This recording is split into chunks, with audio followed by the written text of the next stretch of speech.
Hello friends, welcome back to our channel. ఎలా ఉన్నారు? మేమైతే సూపర్ డూపర్గా ఉన్నాం. ఇవాళ మన స్పెషల్ చికెన్ కర్రీ అనమాట. చాలా బాగుంటుంది. సో చాలా సింపుల్గా ఎలా చేసుకోవాలో చెప్పేస్తాను. ముందుగా స్టవ్ మీద కళాయి పెట్టుకొని జీలకర్ర, ధనియాలు, మిరియాలు, బిర్యానీ మసాలాలు అన్నీ వేసుకోండి. తర్వాత వచ్చేసి ఇందులో కొంచెం రైస్ యాడ్ చేసుకోండి. రైస్ యాడ్ చేసుకోవడం వల్ల మనకి టేస్ట్ అనేది చాలా బాగుంటుంది. కొంచెం కర్రీ కూడా చిక్కగా వస్తుంది అనమాట. నేను కర్రీ కొంచెం కలర్ కోసం ఎండుమిరపకాయ వేసుకున్నాను. సో ఎండుమిరపకాయ కూడా వేసుకోండి, నచ్చితే వేసుకోండి, లేదంటే స్కిప్ చేయండి. రైస్ వేసుకుంటే మనకి కర్రీ అనేది చిక్కగా వస్తుంది అనమాట. ఇది బాగా వేపుకొని పక్కన పెట్టుకోవాలి. ఒక మిక్సీ గిన్నెలో కొంచెం అల్లం, అలాగే ఒక 4-5 రెబ్బలు వెల్లుల్లిపాయలు కూడా తీసుకోవాలి.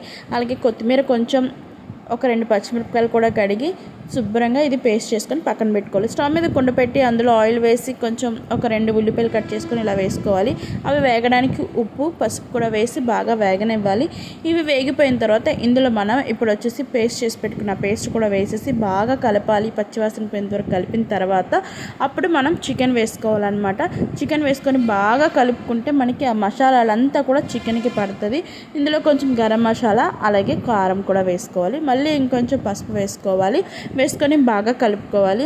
మనకి ఇది బాగా మగ్గిపోయిన తర్వాత టేస్ట్ అయితే అద్దిరిపోతుంది అనమాట. చూస్తుంటేనే నోరు ఊరిపోతుంది, అంత బాగుంటుంది. కొంచెం వాటర్ యాడ్ చేసుకొని లాస్ట్లో కొంచెం కొత్తిమీర, కరివేపాకు కూడా వేసుకొని బాగా ఉడకనివ్వాలి. ఉడికిపోయిన తర్వాత సర్వ్ చేసుకొని తింటే అద్దిరిపోతుంది. రైస్, చపాతీ, దోశ ఎందులోకైనా చాలా బాగుంటుంది. సో ఇదనమాట ఇవాళ మన వీడియో నచ్చితే లైక్ చేయండి, అలాగే షేర్ చేయండి. ప్లీజ్ సబ్స్క్రైబ్ చేసుకోవడం మర్చిపోకండి. Bye, take care. ఇంకేం వీడియోస్ కావాలో కామెంట్ చేస్తే మనం అన్ని వీడియోస్ కూడా పోస్ట్ చేసేస్తాం. Okay, thank you for watching. Bye, take care. Love you all.